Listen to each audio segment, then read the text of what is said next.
Welcome to Good Screenwriting. I'm Trevor Meyer, and today I want to talk about Back to the Future. Now, this is not going to be a review like my other ones. I want to do more of an analysis of the structure of this film. I had the opportunity a few months ago to see this movie in my hometown theater. It got re-released. It wasn't like a major release because I think last year, or in 2015, they re-released the entire trilogy in theaters, and I missed that, and I was so mad. But my hometown theater re-released the first one, so I got to see it, and it was the first and only time I'd ever seen Back to the Future in the theater. It was always one of my favorite movies as a kid, and I had seen it on TV and on video and on DVD and Blu-ray, and then I finally got to see it on the big screen. And it's weird when you're watching something in a movie theater, you notice things that you never noticed before, because when you're watching it at home, you have all kinds of distractions. You can pause it, you can go get some food, you can go to the bathroom, whatever. When you're in a movie theater, everything is heightened, and you're paying very close attention to a movie, even if you've seen it 100 times. All right, so this is a movie that, like I said, I've been watching since I was about 5 years old, and I haven't been objective about it because of that. But watching it in the theater got me to look at it a little bit more closely, as if I were seeing it for the first time.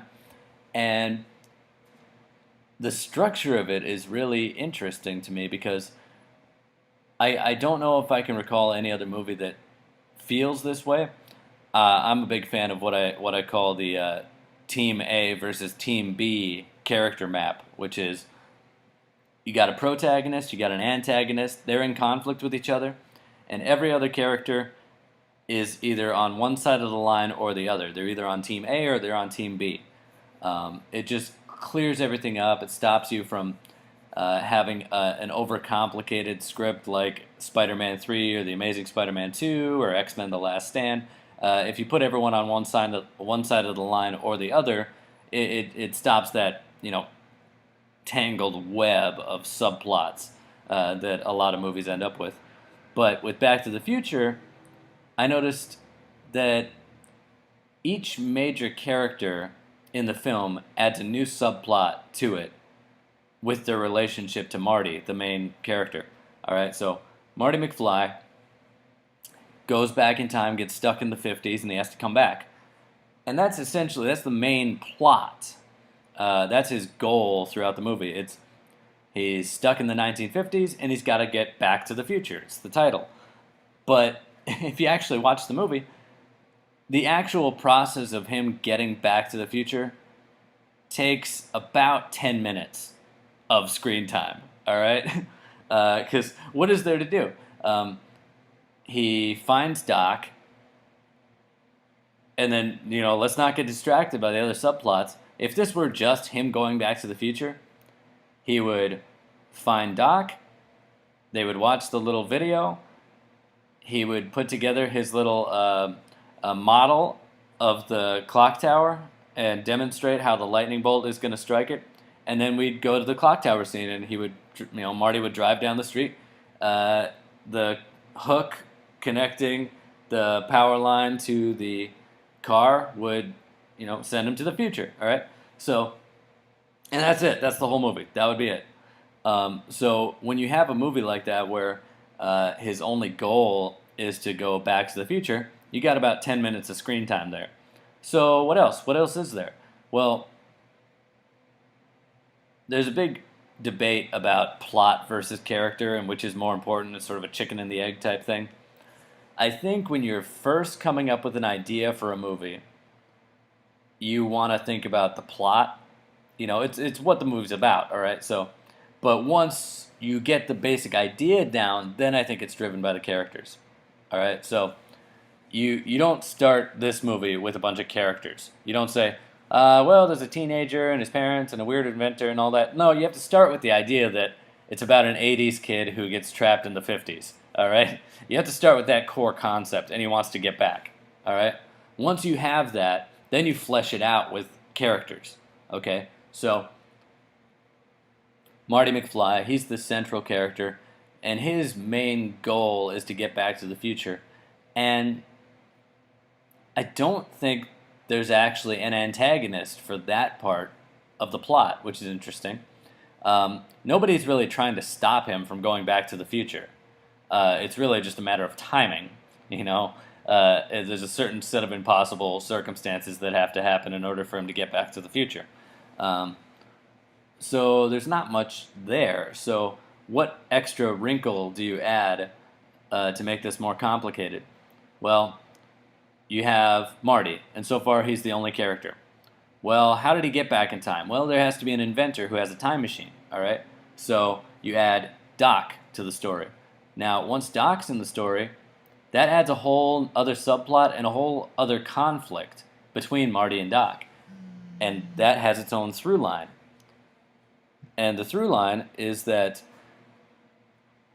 Marty witnesses Doc's death in 1985, and now he's back 30 years earlier, and he has an opportunity to warn Doc, but Doc doesn't believe in using time travel for personal gain, so he doesn't want to know. He doesn't want to know what Marty has to tell him about the future. He says he'll find out through the natural course of time.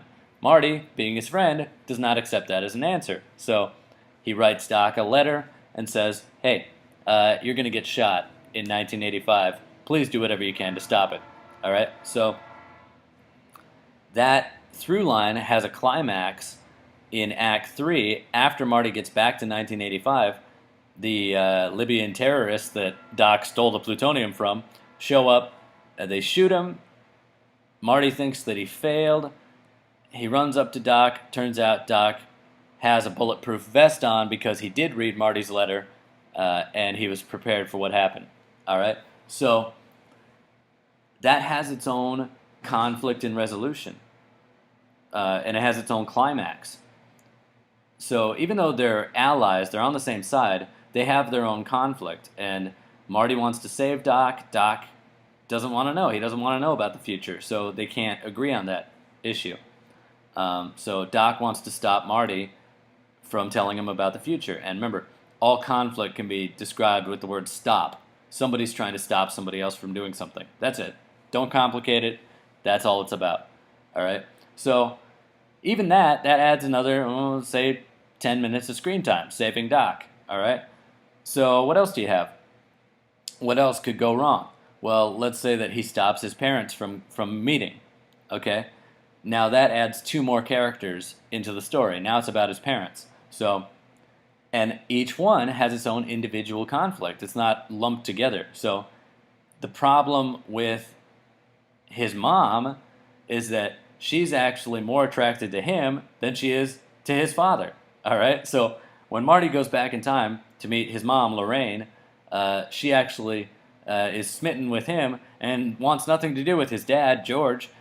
So now he's got a problem. So it's not just he's got to get his parents together. Now his mother becomes the opponent because she wants to be with Marty, and Marty wants to stop her from being with him. All right? And that has its own through line, its own conflict throughout the film, and it has a climax where it resolves itself, which is they finally kiss, and Lorraine says, this is not right. When I kiss you, it's like I'm kissing my brother. I can't explain it. It doesn't make any sense. And Marty says, believe me, it makes perfect sense. And that's how that situation is resolved. And that loop closes, and we can move on with the story.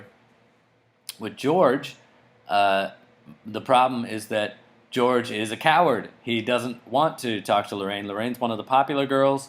George is a loser. He's an outsider. He's a nerd. All right?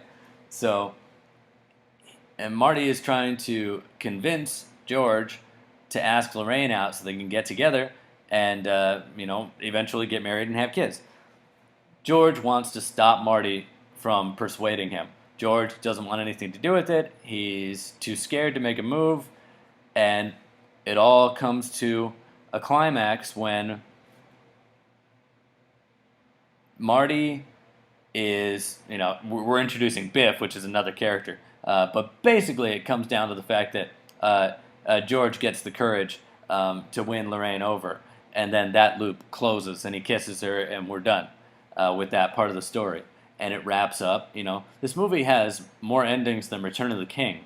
But The difference between this movie and Return of the King is with Return of the King, we hit a climax and then we have a bunch of resolution. This one, we have a climax and we resolve that little subplot, and then we have another climax and another resolution, another climax and another resolution. We always have something interesting to cut to because there are a lot of open loops in this movie that need to be resolved.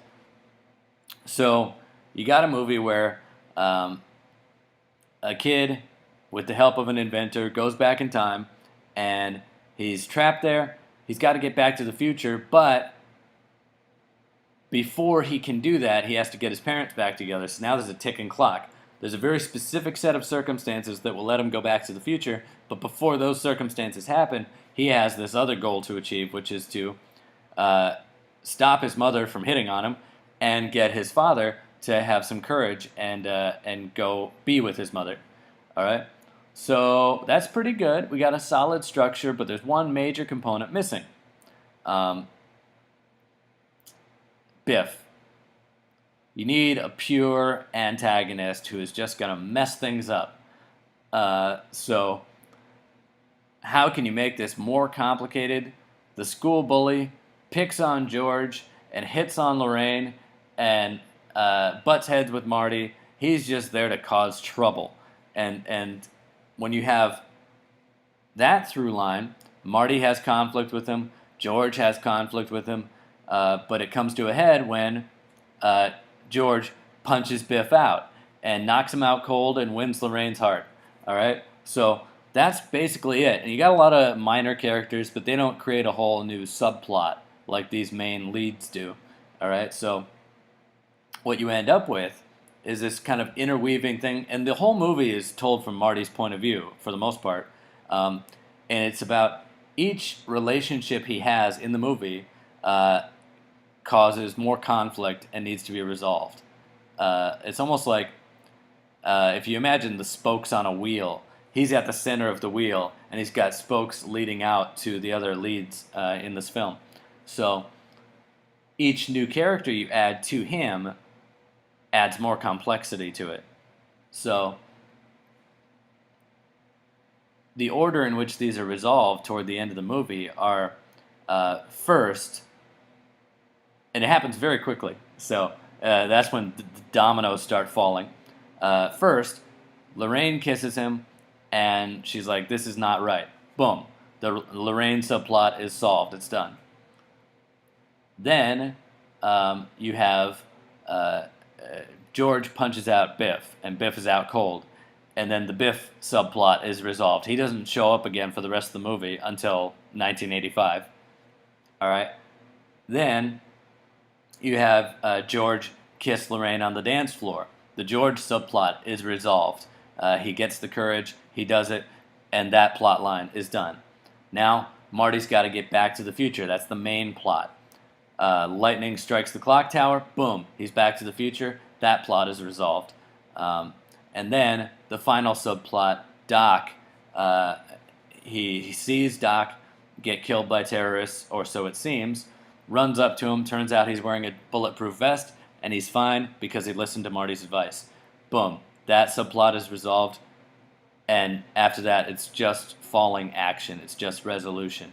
So I think this could be a really good model to use for writing a screenplay. You start out with the core concept, the idea for the film. And people say, where do you get ideas for your films? You already have them. You already have an idea. So it's kind of an interesting thing to say, where do you get your ideas? I don't know, but you have them. I guarantee right now, you're listening to this, you have an idea. You have an idea for a movie. It's about growing that idea and turning it into something cinematic. So you have an idea for a movie already. You know you do. Once you have that idea, you have the main character and figure out what he wants to do, and that becomes the core concept. And then start adding in extra supporting characters and an antagonist and all that to thicken it up and give it some body. And that's really what gives it the substance, that makes it long enough to be a film. Now, some people have the opposite problem. They have too many characters, and they have to crunch it down to a respectable cinematic length. But when you're starting from nothing and you have no characters in the story, you build one at a time until you have enough substance for a whole film. So that's it. What do you think about this method? Do you think it's useful? Are there any other movies out there that use this method? I'd be interested in finding out. Where you have one central protagonist with a goal, but then each major lead you add to it, you actually end up with a whole other subplot, a whole different conflict, and a resolution. This is the only one I can think of where I noticed that structure, but I'd be curious to see if you notice it in anywhere else. So let me know what you think in the comment section below. I hope this was useful to you. This is Good Screenwriting, and I'm Trevor Meyer. See you next time.